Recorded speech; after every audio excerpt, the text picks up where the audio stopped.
Okay, so today I'm in Pant Wilkin Stables with Tim Vaughan. Thanks very much, Tim, for taking your busy up here. I can see that. So for taking the time out.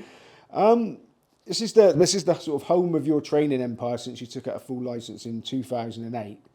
Since then, you've sent out over 800 winners. I mean, where did the dream to become a trainer start? Yeah, it's an interesting one, really. I don't suppose I started with a dream. It was more a case that I wanted to have a few pointers. I originated in a point field. That's how I sort of developed, and I was riding plenty of winners, and things were going well. And I got asked to train one, which I did, and it won a race. And it just sort of evolved from there. Part of it then was a move. I didn't have the facilities where I was. We had literally 3 sort of tin stables, or tin sheeted stables, I should say, in a semi-detached house. And we realised, I was working full time at the time, and I needed to expand. So the dream was to acquire some land where I could generate a bit of a business, where I'd have a sort of livery yard and a few pointers, and then potentially get planning for a house and live on the land, because we didn't have the money just to go and buy a ready-made yard, so to speak. So it was born really through that. And then one particular owner, a chap called Andrew Lowry of Optimum Racing, I rode a horse from one day and it won, and he asked me to train one, and anyway it did, and everything went smoothly, and he sent it under rules then. And he said, geez, you've done all the work on this, and it literally transferred for 14 days and it ran very well after leaving the yard. He said, why didn't you get a licence? So that's where the idea was born, really. Okay, now, as far as I can gather, you didn't actually come from a racing background. No, not at all. No, that's the last thing in the world I came from, really. I'm completely new to the racing industry. My parents had a sort of quite a large car repair garage and paint spraying and various things, and they bought sort of a small holding and brought my brothers a couple of ponies, and both my brothers rode, and then I sort of got into the riding, thoroughly enjoyed it. And my mum, in fairness, she travelled the width and breadth of the country, taking me competing as a child, and then Competing in what? Pony club, gymkhana, show jumping, eventing, all sort of fairly normal sort of activities as a younger child. And I was actually approached then by, as it happens, Christian Williams, the trainer's dad, Robert, and he said, why don't you come and ride out a few horses for me? I train pointers. I did just that. And Robert said, why don't you ride in a race or two for me? And that's how it started, and he gave me a great leg up. I started riding winners for him, and it started picking up from there, really, and that's how it we originated from. But the training itself, then I was trial and error to start with. It went well. Most of the things that we did seemed to go right for me, and it developed into a dream, and it developed into a snowball. It just kept going and going. I couldn't believe how it could have grown as quickly, organically as it did, really. But it was a roller coaster, which I thoroughly enjoyed. But you're actually a qualified chartered surveyor, is that right? So you did your schoolwork while you were still... My parents said to me they didn't want me to have anything to do with horses. That's the last job in the world. They said, it's no money, they bring rags to your arses. And anyway, I didn't, and I said, that's fine. They said, look, go to university. They were both self-employed, and it can be up and down in industry and business. And they said, oh, just go and, be an employee, get a job somewhere. So I went to university, qualified as a property surveyor, a chartered surveyor, effectively. Joined a national corporate company in Cardiff called Knight Frank, did 3 or 4 years there. Then I moved to a local practice called Herbert R. Thomas. And I opened up a commercial division there, buying, selling, letting, anything commercially, from retail units, industrial units and the like. And that's really how I come across the land where I'm at now, Pant Wilkin. I met the landowner on a completely different job, and we got chatting about what I enjoyed and what he did. And he said, oh geez, he said, a trainer used to canter in some of my fields. Anyway, I agreed to come and look at the spot, and I was walking through the fields and measuring up in my strides every stride I went, and I agreed to deal with him then that night to buy the land. Yeah, we'll talk about the land a bit later on, because it's no secret to how you get them fit, looking at... but so how... I assume you were still riding in point-to-point and stuff when all this was going on. So how old were you when you got your first ride in the point?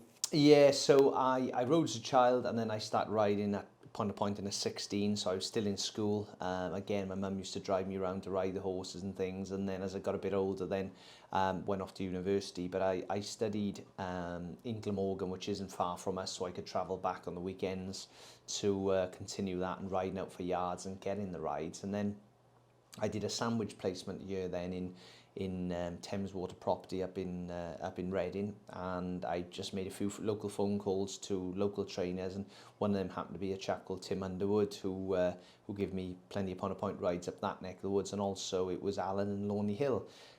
So start riding out for them and sort of branched out on my network of connections, I suppose.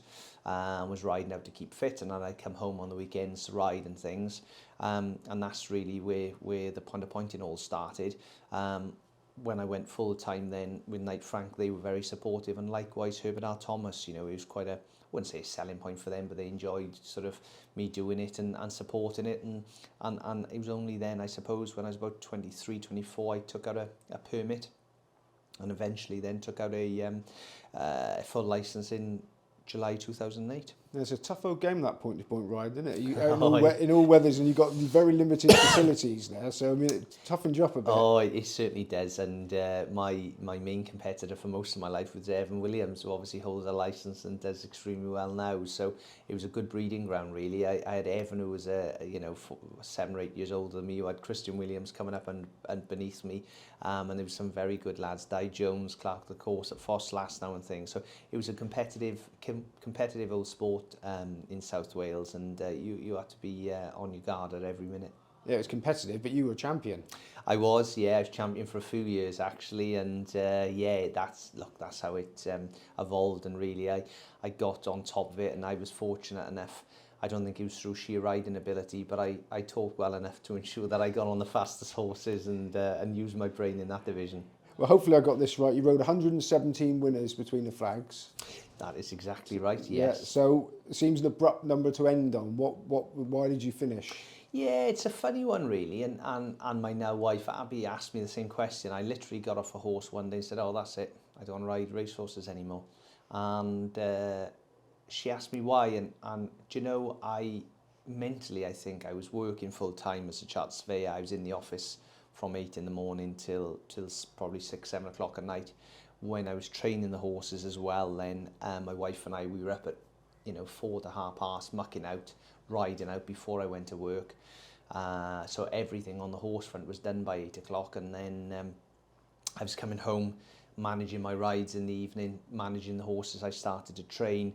I was going to bed 11, 12 o'clock at night, getting up at 4 o'clock, and I did that for 2 or 3 years, and I just think it all got on top of me, really. So I just thought, I've got to earn a living, and I was getting a bit older and different responsibilities, you've got to pay a mortgage and things, and I just took the view, look, I need to be a bit more mature and grown up and put my energies into my day job, which at the time was the surveying.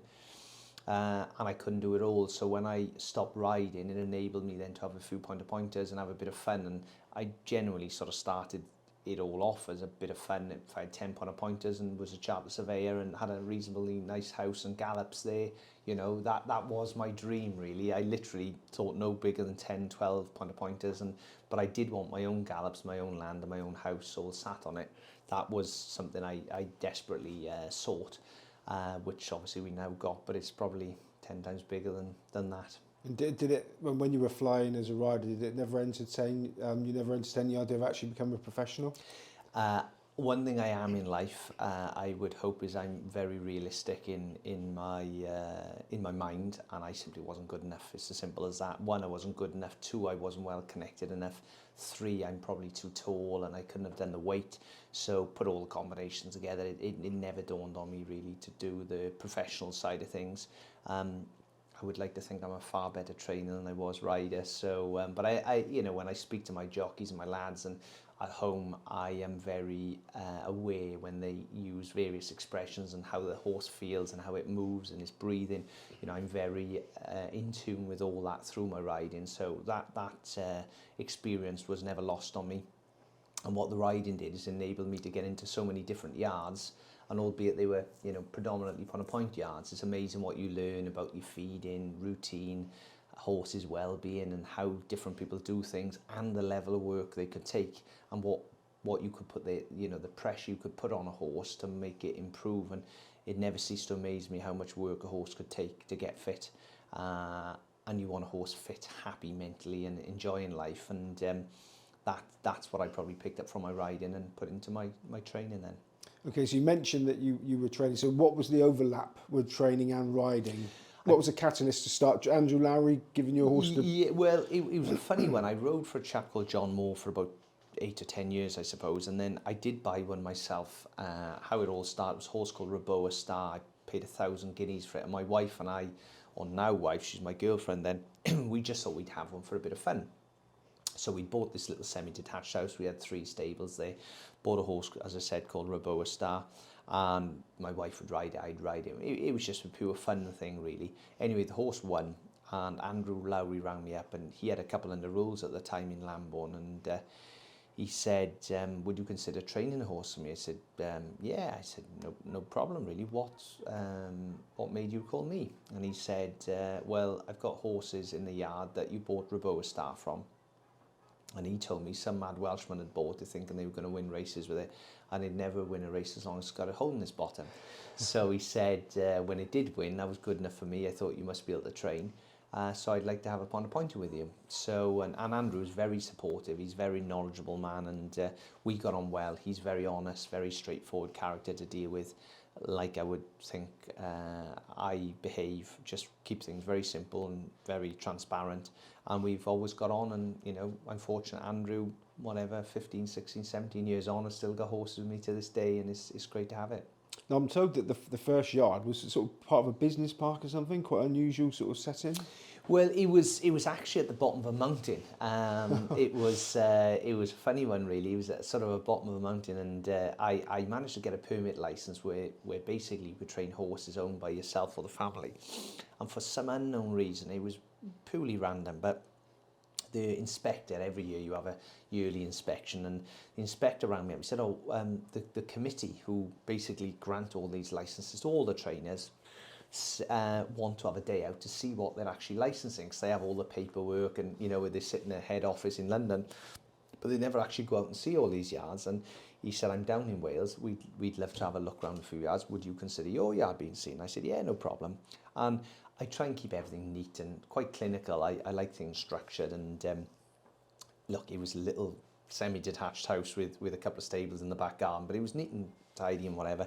Anyway, they all came round, and they said, oh, where do you gallop them? Where do you get them fit? So jump in the Jeep, boys, I said, and I had Lord this and Lord that in with me, and they were lovely chaps. We had a great day, and I took them up the mountain, and they just looked at me and said, gee whiz, we can see why you get them fit here, and horses love life. And it was literally a side of a mountain, and it was mountain after mountain. It was in the Welsh valleys. And I said, look, I'd love to go for a full license. And they said, no problem, send in the forms, and we'll grant you full license from you. So fortunately they did. They granted me the license in that environment. But of course, it just wasn't efficient. Once I started growing in numbers, you know, we were boxing horses to the mountain then, because we just couldn't get enough there quick enough. And we were doing we built up, I bought a little parcel of land and put a few extra stables, and we just needed to increase our efficiency by a bigger yard.